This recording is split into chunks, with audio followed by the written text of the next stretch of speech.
Greetings, welcome to Free Lunch Studios. My name is Matt Ryan. This is the Monday night, the 8 o'clock news. This month of September, we've got the weekend of, I believe, the 23rd, 24th, and 25th. Cliff's got a show down in Waterbury, his first 3-day show at the Cocoa Keys. We'll be sure to have information on that at the Free Lunch Comics website. October is going to be a crazy month for us here at Free Lunch and for all over in the comic industry. The first weekend of October, we are hosting the 24-hour comic challenge here. That is October 1st. We will have a kickoff at noon, and if you were interested in participating, contact us. The following week is the Open Studio weekend. That is October 8th and 9th. We will be open from 10 until 4, both days exhibiting our work. The weekend of the 20th, 21st, 22nd, and 23rd is the New York Comic Con. Free Lunch Comics will be at the Comic Book Artists Guild booth, and we will actually be walking around, I believe, on Friday. The following weekend, on the 29th, is King of Monster Mountain. Every year we have a huge King of Monster Mountain tournament here at the studio, and that will probably start at 10 and run until 1 in the afternoon. And then the day after that, October 30th, East Windsor is going to have a show, the East of the River Comic Show, October 30th, right on Route 140. And that runs from 10 until 3, and we'll have information on that at freelunchcomics.com as well. In November, we're looking at hosting another comic book shuffle, so if you're an artist or a writer, be sure to contact us in regard to that.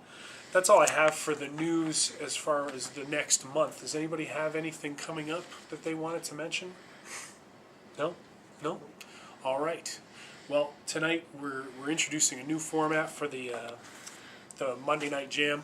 We're actually going to have a roundtable discussion. We've got Mason behind the camera, so we don't have a set standing camera, so we're probably going to have better sound, and we'll be able to hear and actually see some of the people talking and giving their opinion.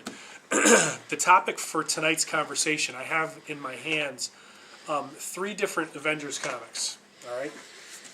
And what we're going to do is kind of talk about, the kind of the status of the industry, or the industry standard.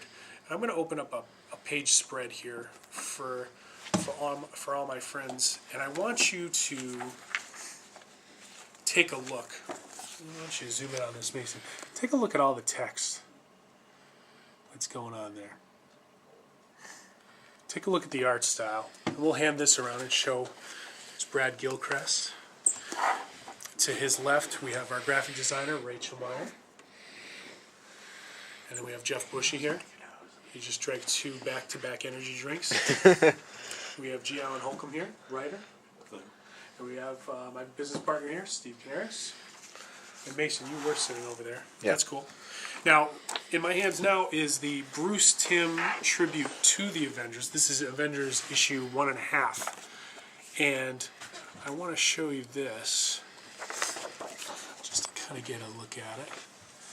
And what's happening, friends, on the internet is basically they're handing this book around and they're taking a look at the content. And what we're going to do is we're going to talk about, what we see and what the differences are. Now, this is I guess the newest issue of the Avengers, maybe? I flipped through that. And let's show off a page of content here.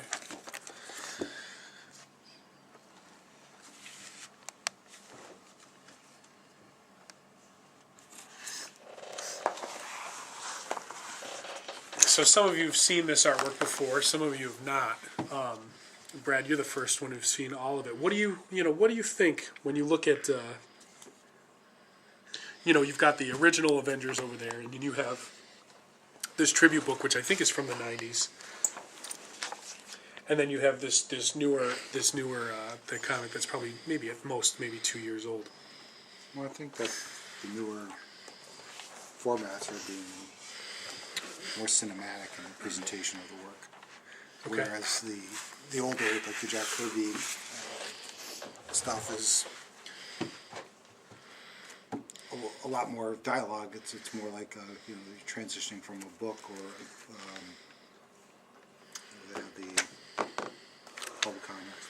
the pulp fiction type stuff, trying to take those kind of stories and put them into a comic book. They were trying to give you a lot more.